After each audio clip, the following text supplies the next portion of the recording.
Happy New Year. 2020 was 6 years ago.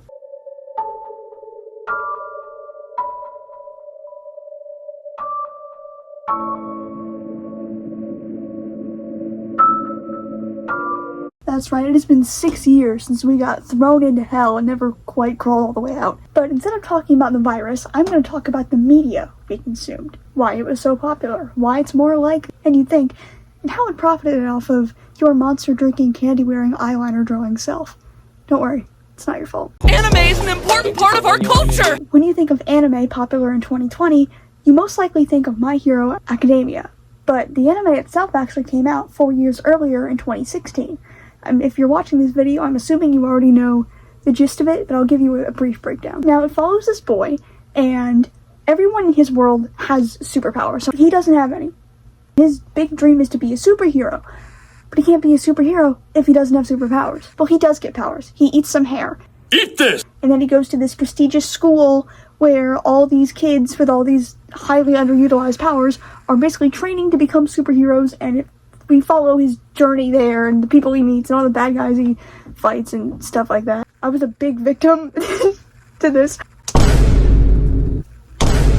One of the biggest reoccurring themes in My Hero was community. It was the boy Izuku's class. It was his family. It was even the League of Villains. They kind of had a found family type dynamic. One of the worst things that happens to him, he is alone. And the only reason he's able to go back is the power of friendship. We'll use the power of friendship. Even though they have superpowers, 90% of the time the day is saved using the power of friendship. We'll use the power of friendship. But pretty much everything that came out of that show had a lot to do with dynamics rather than the individual characters. Let's talk about another timepiece. Wonder Egg Priority. Dare I say, one of my favorite shows ever. We don't need to talk about the final episode. It makes me nauseous. I don't want to talk about the final episode. I don't want to talk about the final episode. It follows four very introverted teenage girls who fight their own demons by buying these eggs from a machine that allows them to basically save these girls who died by suicide in their dreams. Each monster they fight either represents the girls they're saving or the girls themselves and kind of the trauma that they deal with.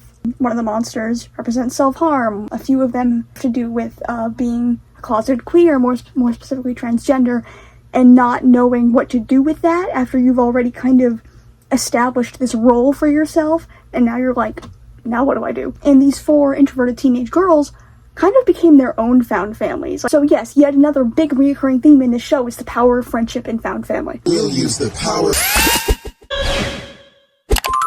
Now, when you think of video games in quarantine, you most likely think of Danganronpa. Despite its popularity peak in 2020, it came out 10 years earlier in 2010. Like My Hero, it's about a class or a group of students, but each one has their own destiny called an ultimate, kind of like My Little Pony Cutie Marks. They're trapped in this school by this, robot bear thing, and in this school, they are forced to participate in a killing game where the only way to graduate is to successfully kill your classmate and get away with it. So it's basically this big whodunit, except it's you solving the mystery, and a lot of the characters suck. And the best thing I can think to compare it to is it's kind of like Squid Games, where, this sucks, but there's only so many people trapped with you. You gotta form alliances, you have to make friends, whether it be the surviving few students that make it out. Again, another big theme being the power of friendship, and when we put our brains together, it'll work. We'll use the And apparently, the power of friendship was so successful that it made 5 more games. And you can't mention video games about friendship and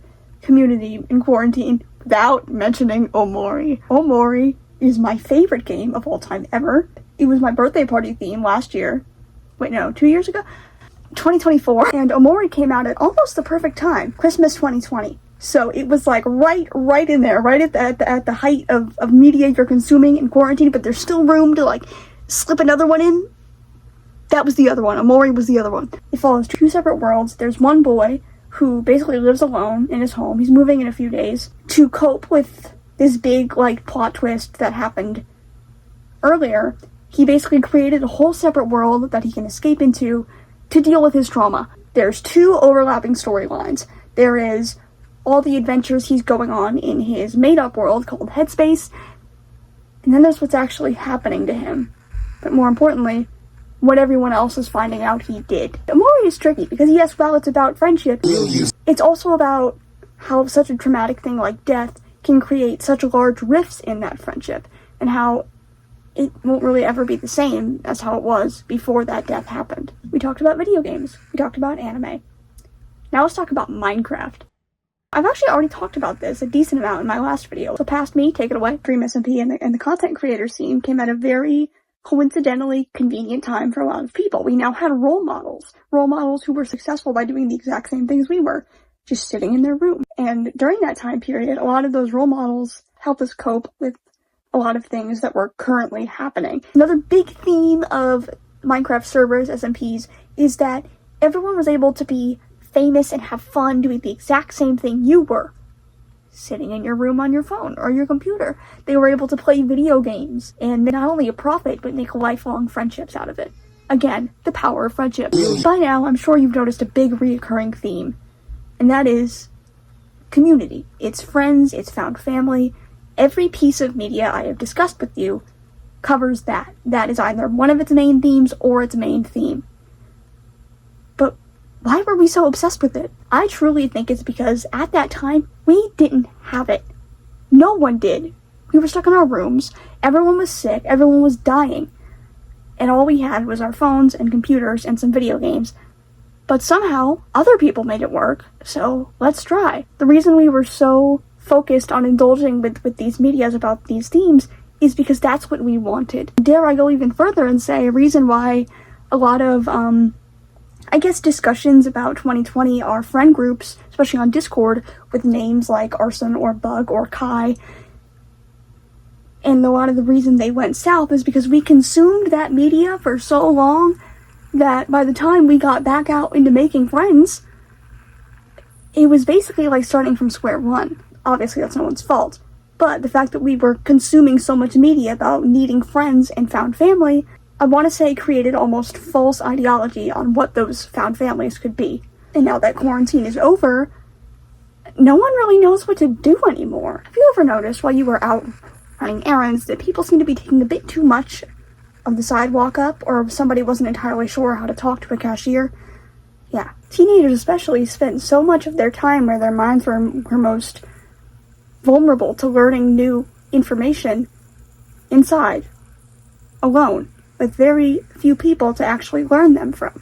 And that is truly why I believe so much popular media that we consumed in quarantine had so much to do with learning from other people and creating lifelong friendships that at that time we just didn't get. Because we were lonely, and that's okay. Alright, that's it. Bye.